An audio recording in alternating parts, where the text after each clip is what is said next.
Hi guys, it's Thursday. It's almost noontime. The pond is currently at 14 degrees and the temperature outside is 0, but the weather network says it's about -5 outside, and it does feel like -5. One of the comments I got from previous video is that see how the reflections on the water is so bad that you can't see the fish? It's in this angle too on my other camera. Well, that is the reflection coming from the skylight. Well, we can fix that. So what I did just now is just cover the moonroof with a styrofoam so that there's less reflection. I think you can see better, right? Same with this angle here. I think it's a bit better. Anyways, what we're gonna do today is service this power generator. It's the Honda EU2000i. I bought this generator, I forgot now, but it's I bought it for the pond, and in case we have a major power outage in the house, then the pond won't have any electricity.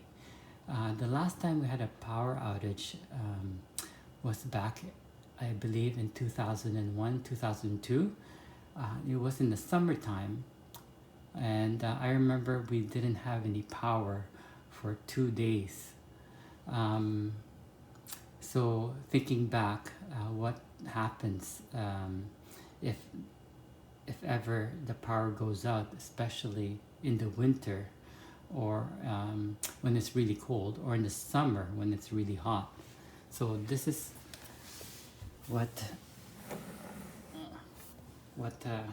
it looks like. It's pretty heavy, and I forgot how much I bought this for, but I'll show you a trick of mine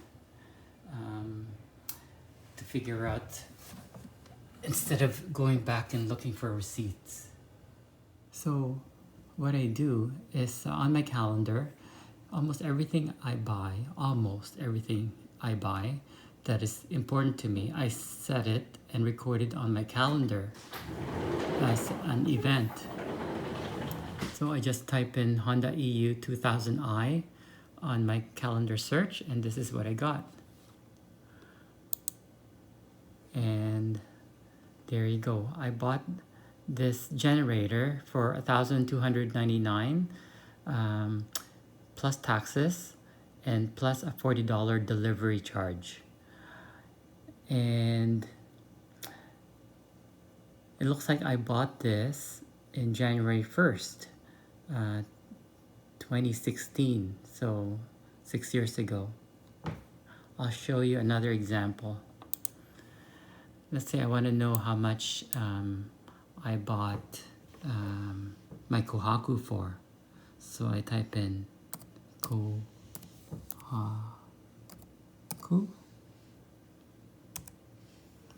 and there you go. I bought my Kohaku as 8.5 inch for $90 with taxes in 2014.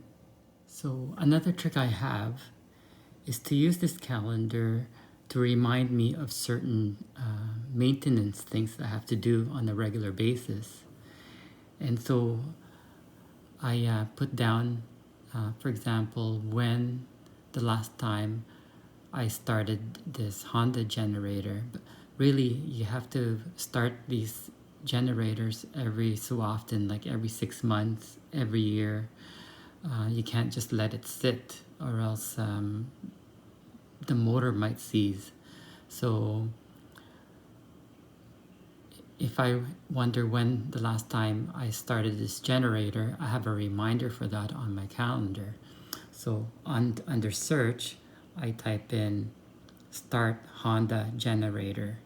I do this with other things like oil change and when to change the batteries on, for example, my fire alarm in the house. So in this example, I put in start Honda generator and then I press enter. And there we have it. And it looks like I set this reminder every 4 months. And the last time I started this Honda generator was in November 2018. So 2 years ago. So, oh my, life's been busy. I haven't been able to do any maintenance on this. But to tell you the truth, I haven't, it hasn't been useful for what it's worth. We've never had power outages. I think the last time I used this for anything, like when we went camping at one point, I used it to plug my my coffee maker. So hopefully today it'll start, and if it does start, hopefully I'll keep up with this work. So first thing we do, just make sure there's oil in the motor. I put synthetic oil in these. Looks like we have oil.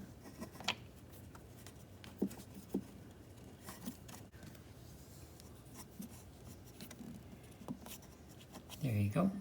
And then we make sure there's gas. There shouldn't be. The last time I stored this, I would have emptied it of gas. Yep, it looks like there's no gas in there, so I'm just gonna have to put some. But before we put gas in it, I'm gonna bring it outside. And bringing it outside will also acclimate it into the weather, because you don't want to, I guess, start a motor outside when it's kind of warm. Like, you know, like everything you have to acclimate.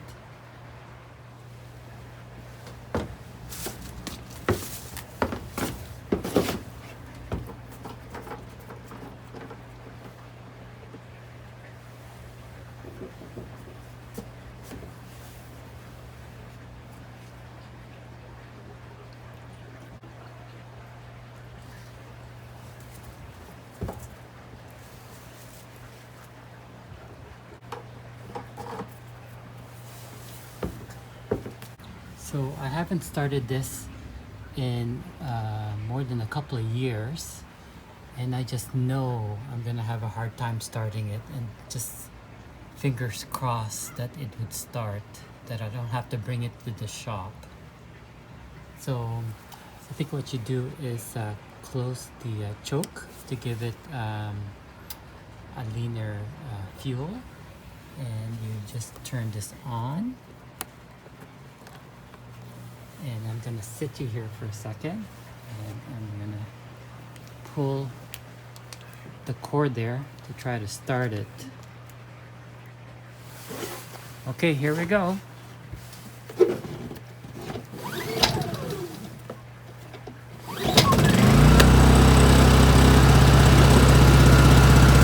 Whoa, I can't believe that. Started.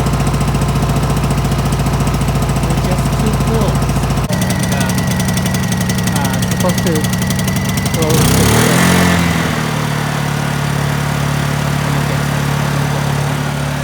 So there it is outside, working away. I don't think it's that loud. Pretty quiet for an engine. And that's a Honda for you.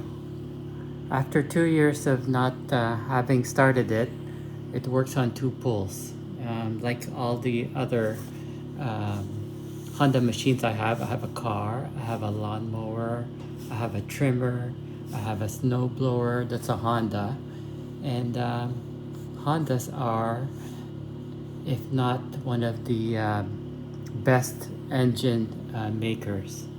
So what we're gonna do now, instead of just wasting the gas there, I'm gonna put the gas to something useful. But before we do that, I think I'll just change the oil before I run it again. So changing the oil on this is pretty simple. You just drain it and refill it back with oil. This is what I use. It's a synthetic oil.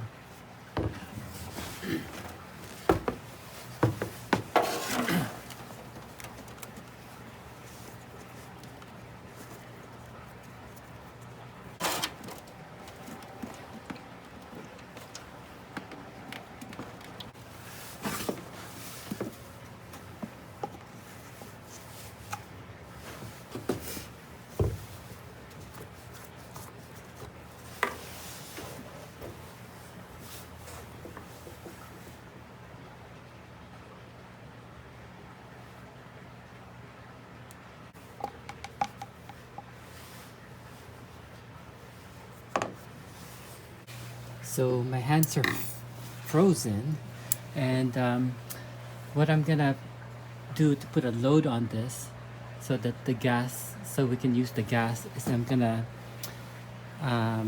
plug in my 200-watt heater that's inside the pond.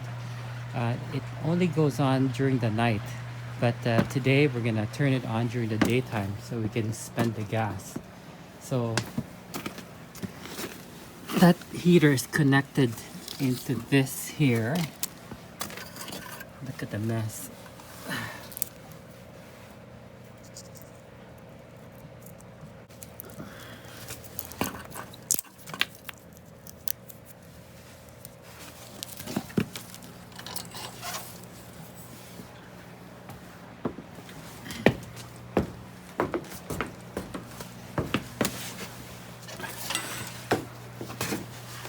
Plug that in one of the sockets there. And what I'm also gonna do is also get another heater to heat the water that's going into the pond. I'll show you guys from inside. Meanwhile, we'll get this heating going. So we'll turn on the engine again.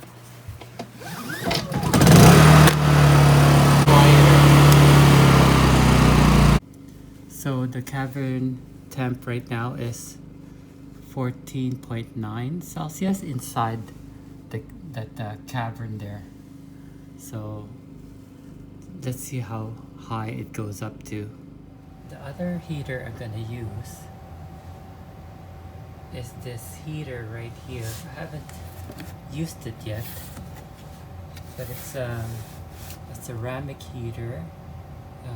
It has two settings, 1500 watts and 900 watts. I'm gonna probably set it to 900 watts, and I'm gonna drop it in this barrel here,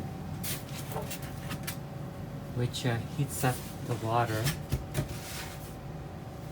that goes in my trickle system. Water goes through here very slowly. It gets heated up, this little space, from the furnace, bringing in heat into this barrel. But what I'm gonna do is stick another heater in here, that heater in here, so that the trickle-in water will get even warmer. There you go, it's all set. I set it for the first level there, which I think is 900 watts. And we'll just close the lid.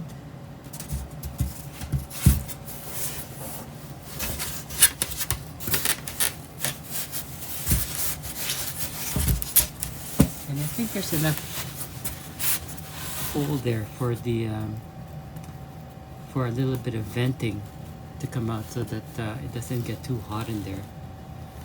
I hope, fingers crossed. But first we have to run the electric source from inside to outside, and I have to run this cord here to the outside.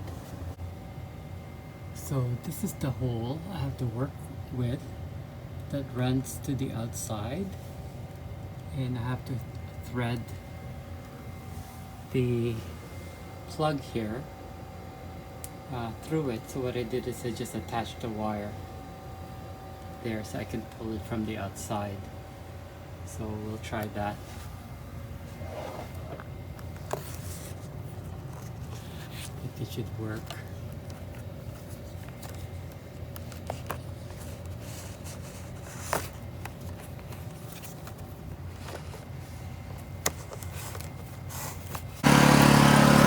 Outside now, and I see the wire already, so now if I can only split it out, it will be golden. There you go.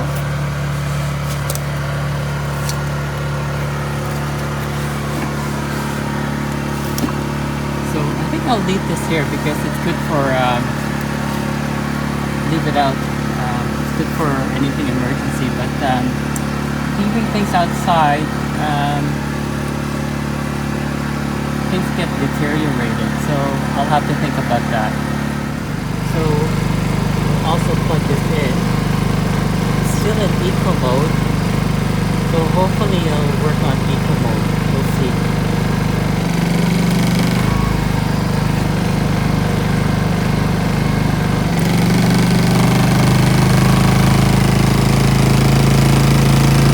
It's a bit louder. Turned off eco mode.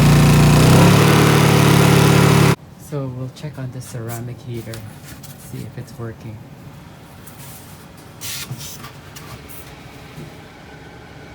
Yep, it's working. It's pretty hot, so I'll have to keep an eye on it, make sure nothing burns in here.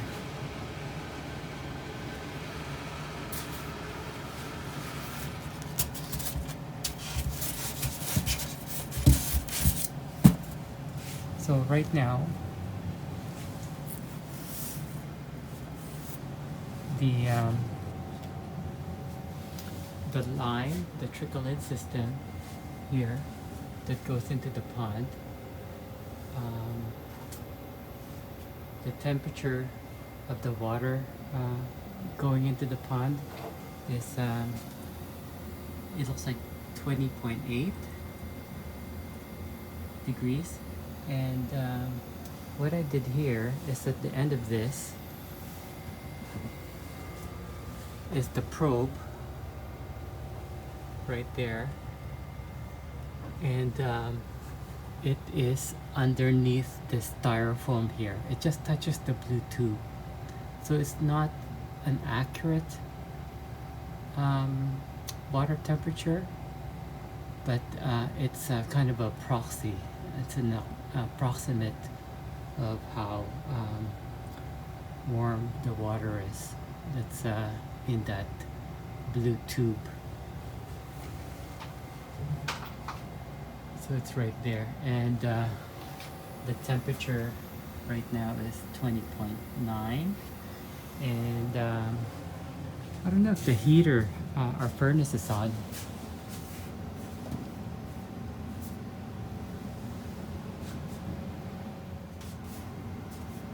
So it is on, it's warm. And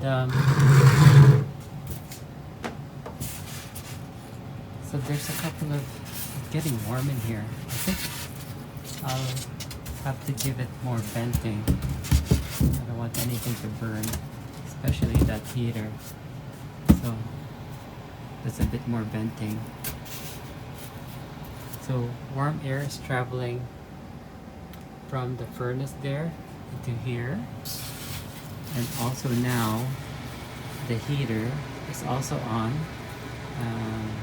heating up that coil there that brings the water into the pond. So I'll just keep it like that. So already you can see the trickle-in water temperature climb. It's now 22 degrees. So I'll have to keep an eye on it. So I just filled it up with gas, and it's now 2:55 p.m.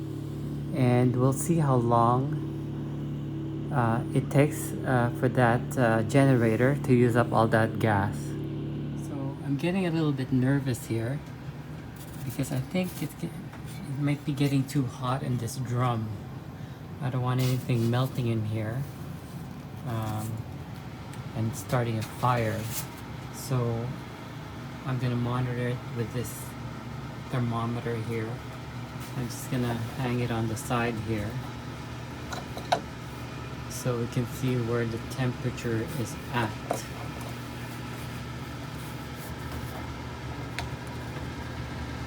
I don't want it to go over like 50 degrees.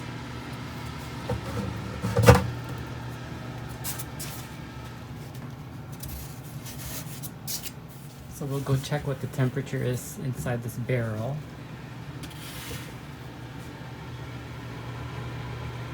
And oops,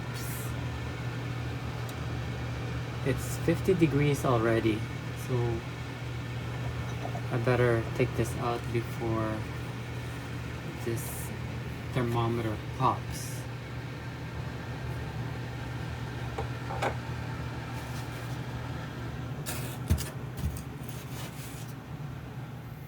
And the trickle-in water temperature is gone down to 18.4, which is interesting.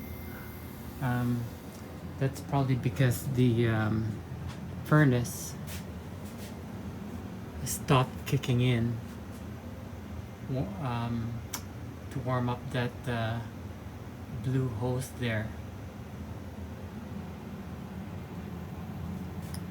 which is just curious whether this actually works with just the this heater. But 18.4 is a lot better than the faucet cold water temperature, which around this time runs between 8 degrees and 10 degrees. Well guys, it's been more than an hour. It's about an hour and 10 minutes, and the Honda generator is still running. It hasn't run out of gas yet. The temperature, you can't read that right now because it just kicked off because there's not enough light in the pond, and I just missed it. The temperature of the water is still 14.0 degrees. It didn't climb up. The cavern temp didn't go up either. In fact, it went down by 0.2 degrees, which is a bit surprising because I thought it'd be going up with the 200 watt heater on during the daytime that's inside the cavern. And the outside temperature has come down to minus 1.6 degrees. So the temperature did fall, and the sun only came out very briefly today. And without the furnace kicking in, with the heater in the barrel there, the temperature remains constant around 18 degrees. The temperature range of the trickle-in system the last few days is anywhere from 31 degrees and 13.2 degrees. So you might say you're quite surprised there's a temperature that high going into the trickle-in system, But I think what happens when at 31, when my trickle-in stops, water would accumulate in the hose there, and when the furnace kicks in, while the water is stagnant, the temperature of the water would in the hose there would end up being 31 degrees, and then it happens to be that when the trickle-in system starts, it'll push all that 31 degree water through the pipe here in through the blue hose. The blue hose curls into the inside of the vents there and comes out, and then it would hit the thermometer probe and it would register the temperature at 31 degrees. So at the other end, at 13.2 degrees, the furnace would not be working. It'd be off, and there'd be like kind of a room air temperature in here, and then the trickle-in system would kick on, and it would register the room air temperature water as the minimum, which is at this time 13.2 degrees. That minimum of 13.2 degrees, I think that registers when there's a steady stream of unheated but room air temperature water that goes through the hose. Like I said, that's unheated, more like room temperature when the furnace is not kicked in. And yeah, usually it runs about 13 to 16 degrees when the furnace is not kicked in. And of course, as many of you know, that when the furnace kicks in, it blows in hot, warm air into the pond cavern through the vent here. Hi guys, so it's been more than 3 hours since we filled up the Honda generator with gas, and it's still going, and the trickle-in system is stopped. It stops around this time at 6 p.m. and koi are sleeping already. They're down, and I think it's time to turn off the generator. Maybe we'll continue tomorrow or something, but I don't think the neighbors might not appreciate all the noise or be curious about what's going on, what that sound is. So we'll just turn it off. So far, 3 hours is pretty good. A pretty good Honda generator. I think it would come in handy one day. So we'll just turn this off.